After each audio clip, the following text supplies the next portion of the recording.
Donc en 2007, j'étais chez Microsoft. Je m'occupais de la destination MSN en France. Et alors en mars, probablement je devais être aux États-Unis, parce qu'on avait des grandes réunions en mars, je me souviens.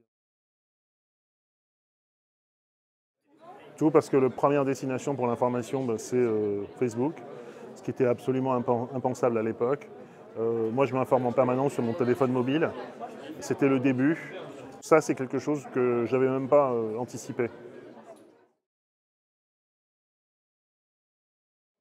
Alors, je vois une proposition éditoriale d'information qui vient vers moi en fonction de ce que j'aime.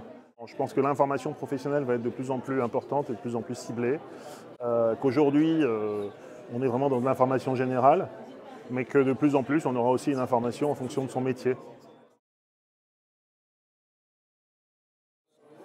Ben, je pense qu'on va devoir vraiment insister sur l'honnêteté, la transparence des sources d'information.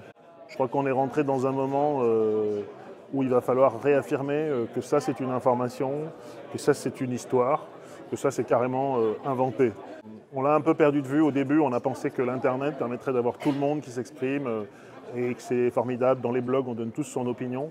Et là, on est, je pense, dans un deuxième mouvement où on se rend compte que c'est formidable, mais que ça peut être dangereux.